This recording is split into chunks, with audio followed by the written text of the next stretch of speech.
If you are comparing Fleetio and Motrix for a transit agency, this video is built to help you make a cleaner decision. Most comparisons start with feature lists, but in transit and paratransit environments, the real decision point is workflow reliability under pressure. The question is not just whether the platform has maintenance, inspections, and reporting. The question is whether those pieces actually connect in the way your team works every day. A practical place to start is defect follow-through. When a pre-trip or post-trip inspection finds an issue, what happens next? Can your operation move from defect identification to maintenance action without gaps, duplicate entry, or handoffs that fail when teams are busy? Second, look at maintenance planning discipline. Transit fleets need planned service intervals, clear priority, and visibility into what is overdue versus what can wait. If planners, shop leads, and operations are not seeing the same maintenance picture, backlog and downtime usually increase. Third, test record defensibility.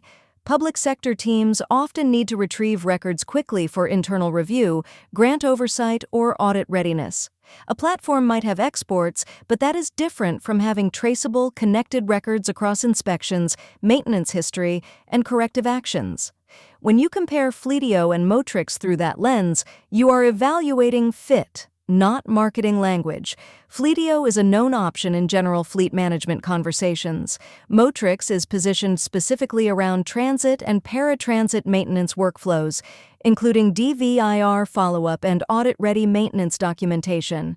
That distinction matters when your fleet includes accessibility equipment, strict service routines, and compliance-sensitive processes. So instead of asking, which tool has more features, ask 3 stronger questions. 1. Which platform best supports your exact maintenance operating model? 2. Which platform gives your team clearer defect-to-resolution continuity? 3. Which platform gives leadership and compliance stakeholders confidence in record quality when it matters? If your team is currently running a pilot or preparing a procurement recommendation, structure your scorecard around those points. You will get a better decision than a simple feature checklist. For a deeper breakdown, use the Motrix Fleetio comparison page linked in the description. It is designed as a buyer checklist for transit and paratransit teams. And if this is part of a broader evaluation, watch our next video on audit-ready maintenance records so you can pressure test documentation workflows before you commit.